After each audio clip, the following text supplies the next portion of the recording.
ગુજરાતના રાષ્ટ્રકવિ ઉમાશંકર જોશીએ લખ્યું હતું કે જો ભૂખ્યાઓનો જઠરાગ્નિ જાગશે, ખંડેરની ભસ્મ કણીના લાગશે. ભૂખ્યાઓનો જઠરાગ્નિ ઠારવા કટિબંધ યુવાનો અને માનુનીઓએ શરૂ કરેલા ભૂખ મિટાવ કેમ્પેનનો આજે શહેરમાં વિસ્તાર થયો. અલગ અલગ ફિલ્ડમાં નામના ધરાવતા સોશિયલાઇટ્સ ભૂખ્યા બાળકોનો જઠરાગ્નિ ઠારવા એક થયા તો ભૂખ મિટાવો કેમ્પેનની શરૂઆત થઈ.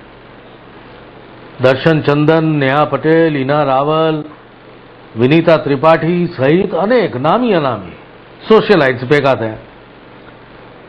જૂન મહિનામાં શરૂ થયેલું કેમ્પેન હવે 3 જગ્યાએ પ્રસર્યું છે.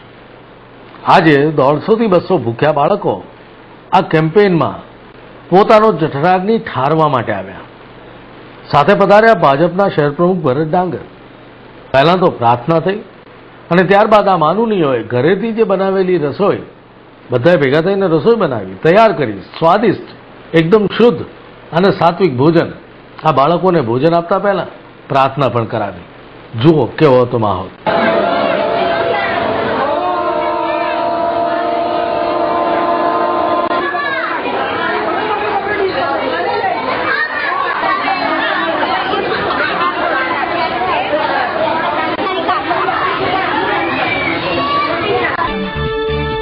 આ કન્સેપ્ટ જેમના મનમાં આવ્યો એવા દર્શન ચંદનનું શું કહેવું છે સાંભળો.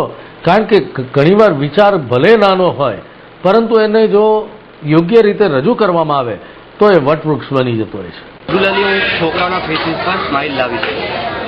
ત્યારે મને એક થોટ આવ્યો કે ભૂખ મિટાવો કેમ્પેન સ્ટાર્ટ કરી. 7 જૂન ફર્સ્ટ સન્ડે હતો અમારા કેમ્પેનનો. અમે 6 લેડી વોલેન્ટિયર્સથી સ્ટાર્ટ કર્યું અને આજે તમે જોઈ રહ્યા છો કે અમારી ટીમ સ્ટ્રેન્થ કેટલી છે. ભૂખ મિટાવો કેમ્પેન આજે યુનિવર્સિટીના મેઇન ઓફિસની બહાર પણ દેખાયું. 3 જગ્યા હતી, એક તો વાઘોડિયા રોડ, બીજું યુનિવર્સિટી અને ત્રીજું સમતા. અહીં પણ સાધન સંપન્ન પરિવારની માનુનીઓ ભૂખ મિટાવવા માટે મેદાને પડી.